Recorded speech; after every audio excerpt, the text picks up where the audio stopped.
Welcome, ladies and gentlemen, to this Friday, October 14th, 2011 edition of the Infowars Nightly News. I'm Aaron Dyke, sitting in for Alex while he's out on assignment. You heard him today on the radio, and he'll be back next week as well.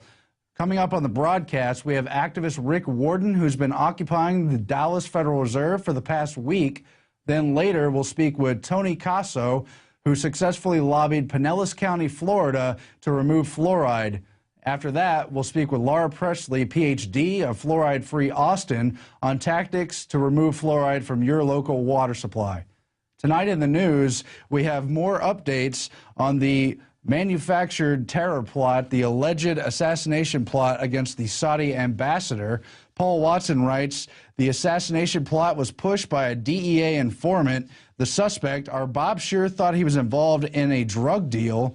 This was tied allegedly to the Iranian government as well as Mexican drug cartels, according to Attorney General Eric Holder, himself under fire for the Fast and Furious scandal tied to gun walking with Mexican drug gangs. A great smokescreen as they try to flare up for war in the Middle East with Iran.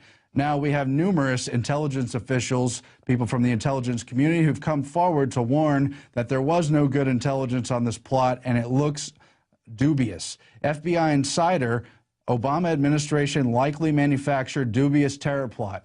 Now, you heard on the program today Lieutenant Colonel Anthony Schaefer saying he spoke to an FBI insider who said there was no files linking this plot anywhere inside the Department of Justice, files that it was most likely just cooked up for political purposes.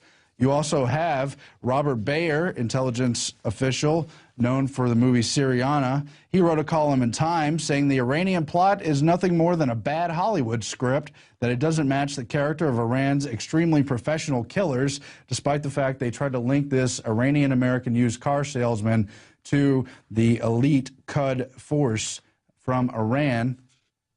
Columnist Saman Mohammadi says it's more like a Bollywood script than a Hollywood script. Then you have Ray McGovern, longtime CIA official and former presidential briefer, saying Petraeus's CIA fueled the bad intelligence, allegedly linking the suspect to Iran, saying basically there was no intelligence and that the only hard evidence were recordings of him talking about using a car, selling a car, which they claim was a code word for the assassination plot. All bogus stuff, but of course you have Republican Congressman Peter King and others saying this was an act of war, just gearing up for action in the Middle East with Iran. Let's hope that doesn't happen. Meanwhile, there's more in the gunwalker scandal, even as Attorney General Eric Holder is about to be subpoenaed to testify. There's the grenade walking scandal within the gunwalker scandal. I believe we have a clip. CBS News reports that there's a new twist in the government's gun-walking scandal involving an even more dangerous weapon, grenades. And it goes on to explain how the suspect who shipped hundreds and then later thousands of grenade parts to Mexican drug cartels was repeatedly stopped but not prosecuted. One ATF agent even told investigators he literally begged to prosecute the suspect Kingery and keep him in custody, but he was ordered to let Kingery go. In January 2010, ATF had Kingery under surveillance after he bought about 50 grenade bodies and headed to Mexico. But they say prosecutors wouldn't agree to make a case. 6 months later, Kingery allegedly got caught leaving the U.S. from Mexico with 114 disassembled grenades in a tire. One ATF agent told investigators he literally begged prosecutors to keep Kingery in custody this time, but was again ordered to let Kingery go. So again, deliberate interference from officials at the Department of Justice, the ATF, and others. Now, Obama and even President Calderon out of Mexico have been on this meme of illegal weapons being shipped to drug cartels since at least August 2009. Then our investigators dug up clips from even earlier in the year 2009 talking about the gun-running, gun-walking scandal. I heard on the news about this story that Fast and Furious, where allegedly guns were being run into Mexico, and ATF knew about it but didn't apprehend those who had sent it. Eric Holder, the Attorney General, has been very clear that he knew nothing about this. We've assigned a IG, Inspector General, to investigate it. When did you first know about the program, officially I believe called Fast and Furious? To the best of your knowledge, what date? I'm not sure of the exact date, but I probably heard about Fast and Furious for the first time over the last few weeks. So there's Holder originally saying he only knew about the program maybe a few weeks ago, a nebulous, non-specific term. He's been asked to revise his testimony and admit that he knew about it long before. Now, we have a clip coming up of David Ogden, the former Deputy Attorney General, talking about the gun walking project much, much earlier, and there's no way Eric Holder didn't know. DOJ's Bureau of Alcohol, Tobacco, Firearms, and Explosives is increasing its efforts by adding 37 new employees in 3 new offices using $10 million in Recovery Act funds and redeploying 100 personnel to the southwest border in the next 45 days to fortify its Project Gunrunner, which is aimed at disrupting arms trafficking between the United States and Mexico. ATF is doubling its presence in Mexico itself, from 5 to 9 personnel working with the Mexicans specifically to facilitate gun tracing activity which targets the illegal weapons and their sources in the United States. There they are, admittedly using your tax money to ship guns down there just to set up the Second Amendment. Keep in mind that back in March 30th of 2011, Obama met with Jim and Sarah Brady of the Brady Center and commented that he was working under the radar to attack the Second Amendment. So now we see it in action, and we're going to continue as this. We're going to continue to watch as this scandal unfolds. Eric Holder certainly under heat, but I would imagine this goes much deeper as well. In other news, the Occupy Wall Street and other Occupy movements across the country have met new resistance as police in various locations have tried to get protesters to move. That effort failed in New York, even though there were several arrests. In Denver, they arrested 24 people, I believe. We have a clip here from that now.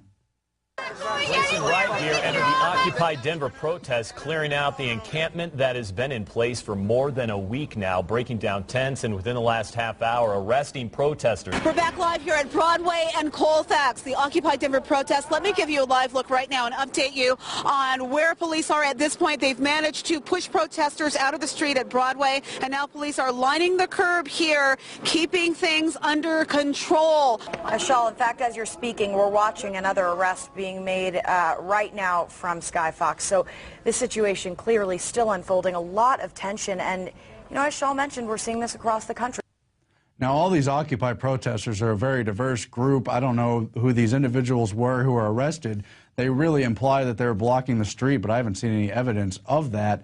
Whatever you think of them, though, they certainly have a right to protest, to be heard, even if it is a prolonged protest. So police should really use caution in trying to break up what's going on there, because these are people trying to speak for everyone, whether or not they do represent them.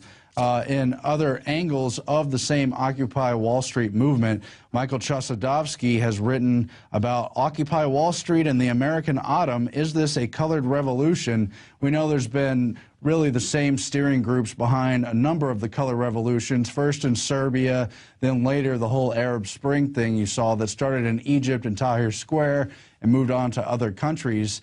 Now, there's been a lot of talk and investigation and analysis behind that of the foundation groups and even the State Department supporting, sponsoring, and kind of pushing forward the groups that would steer these. So is that going on here in the Occupy Wall Street movement? A good question.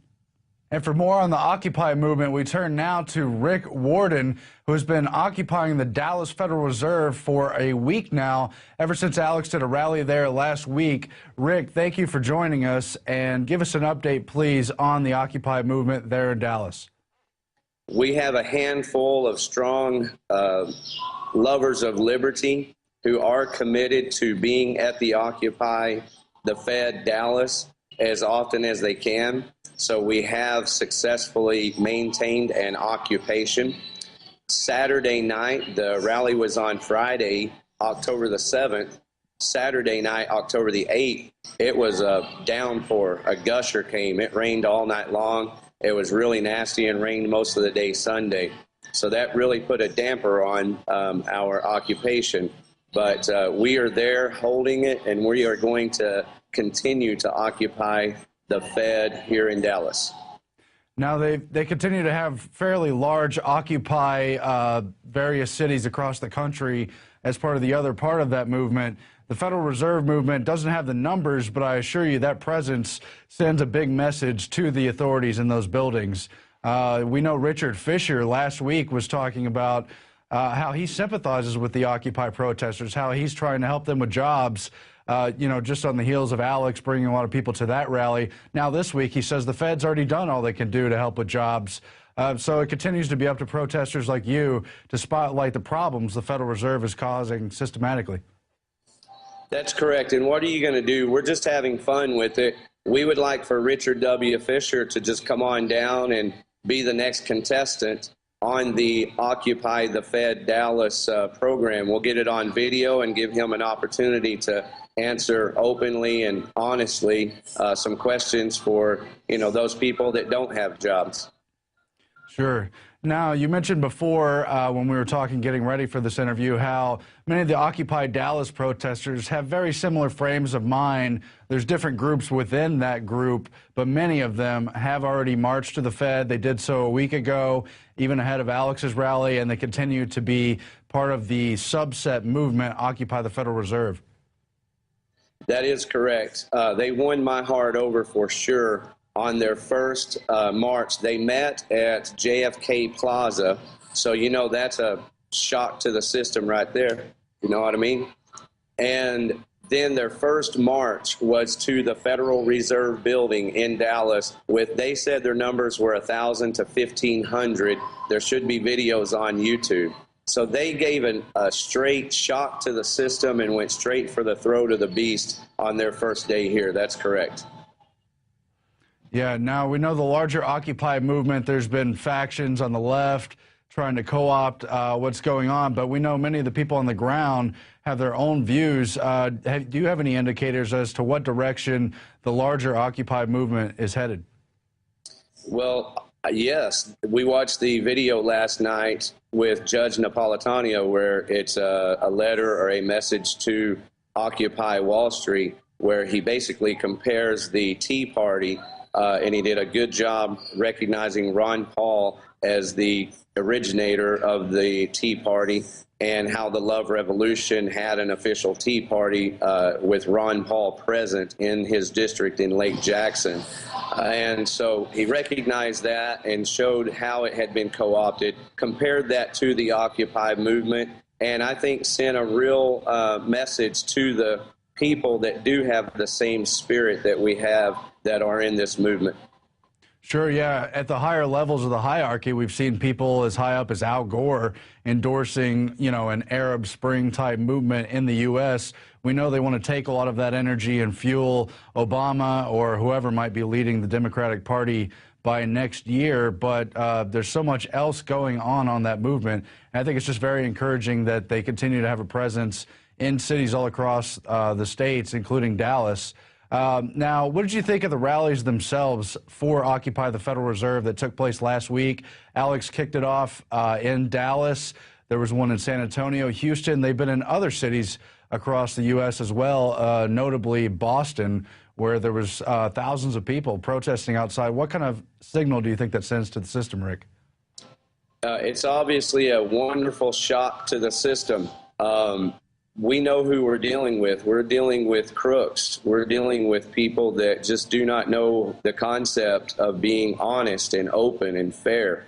And so, they've obviously done a fine job of establishing their programs in this society today. But people are waking up. That is obvious. And when you do the types of things that we are doing, occupying the Fed around the nation, yes, what to expect from it, I don't really know. But I know that right now, today, we have the attention of the people that we need. Mm-hmm. And we know police across the country, in New York City and Denver, have begun to move many of the Occupy protesters away from the places they've been. There have been a few arrests across the country. You told me before they plan to relocate the Occupy Dallas movement coming up on Sunday, I believe you said. Has there been any interference at all at the